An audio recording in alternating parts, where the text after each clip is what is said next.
pastmi? Raqosa. Bundan ancha baland bo'y yaxshigina past ekan. Bo'y past deb qizni. Raqsga yoraverganligi kim bo'lsa ham. Raqsi biz bordilar, gap bo'lishi mumkin emas. Assalomu alaykum.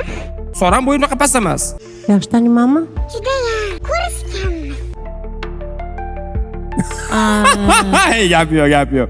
Xo'p, hurmatli ishtirokchilar, sizga prodyuser nima kerak? Prodyuser hammaga kerak. Kimdir berish kerakmi? Abdurahmon aka, TikTokda birga battle qilamizmi? Bormisiz TikTokda? Albatta. Nikingiz nima, друзья tashing? Vodiydanmisiz? Albatta. Shirin qizimiz bor-da. Bo'ldi, Dilshoda. Dilshoda degan bitta shirin qiz bor. Allaqanday ovozni o'xshatgan qiz bor, hayvonlarni. Siz farzandlaringiz ham bor menimcha. Farzandli bo'lgansizlar?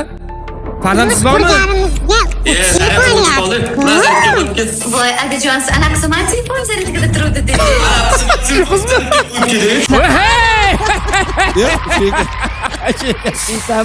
Nimaga eslolmadingiz? Assalom, Dilshoda. Ey, gap yo'q.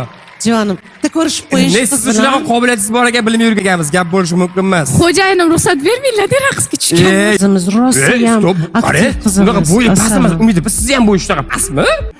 Eng chiroyli qatnashchilarimizdan, gap yo'q, gap yo'q, aktiv zo'r. qatnashchilarimizdan.